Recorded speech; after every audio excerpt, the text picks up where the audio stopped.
Si scende in pista per la seconda corsa del convegno, è il premio Glauco Sapignoli, una dotazione importante, 8.800 euro per questi cavalli di 2 anni che hanno sulle spalle 1 o 2 corse al massimo e quindi cavalli che devono ancora fare la loro esperienza, che dovranno stasera dimostrare il loro valore. Sono pochi, sono 6, ma sono tutti assolutamente attesi da una prova interessante e li andiamo a conoscere uno per uno. Con il numero 1 è Lady Chaos con Karin Berry, il numero 2 è Liberty Gums con Vincenzo Piscoglio dell'Annunziata, il numero 3 è Latias con Francesco Virzi, il numero 4 Letizia Art Lorenzo Baldi, il numero 5 Lea Cole Edoardo Bacalini, il numero 6 Laez con Roberto Ruvolo. Gli scommettitori si sono indirizzati sul numero 4 di Letizia Art, più o meno alla pari, e come controfavorito poco più indietro Laez con Roberto Ruvolo che parte all'estrema destra dell'autostart che sta entrando addirittura per il lancio. Perde la partenza Lady Chaos, rimangono in 5, la macchina stacca, il più veloce è Laez che prova a sopravanzare Latias, che prova a resistere, ma comunque è netta la supremazia sul lancio di Laez che si mette in prima posizione. Roberto Ruvolo ha ottenuto però Laez confonde l'andatura e salta di galoppo e quindi viene squalificato, rimane davanti a tutti, quindi il numero 3 di Latias seguito dal numero 2 di Liberty Gums, poi abbiamo il numero 5 di Lea Cole e in quarta posizione Letizia Art, 200 metri in 15,7, ma 200 metri in cui è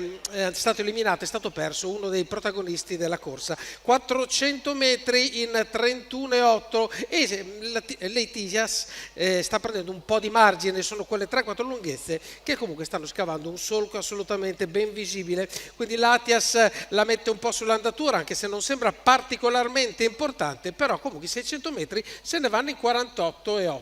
un 17 della curva, quindi davvero niente di che, però comunque rimane un bel margine che separa Latias con Francesco Virzi dal numero 2 di Liberty Gums. Dietro abbiamo ancora Lea Cole e arriviamo agli 800 metri in questa situazione 1,4,4, si va sul piede di 1,20 un po' abbondante, entriamo negli ultimi 800 metri di gara, si è ricongiunta anche Lady Chaos in quinta posizione, sembra farsi un po' più svelta l'azione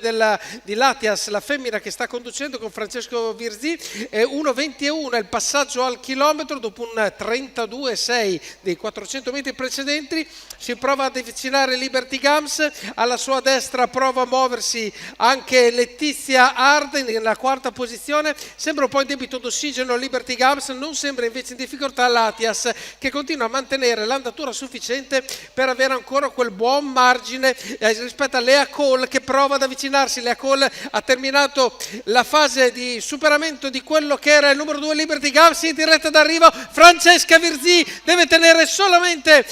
attento la sua femmina, il numero 3 Latias che non ha indecisioni, non ha tentennamenti e porta a casa la vittoria. Francesco Virzi con Latias davanti al numero 5 di Lea Cole, 1,18,1 per questa vittoria, quindi una bella chiusa per Latias e Francesco Virzi che quindi si tolgono il titolo di Maiden, prima vittoria in carriera per Latias, ripeto Francesco Virzi sia da allenatore che da driver questa sera per la scuderia Folli, questa femmina di 2 anni da Tobin Cronis e Zelisa che hanno vinto precedendo appunto il numero 5, il numero 4 di Letizia Arte e il numero 2 di Liberty Gums.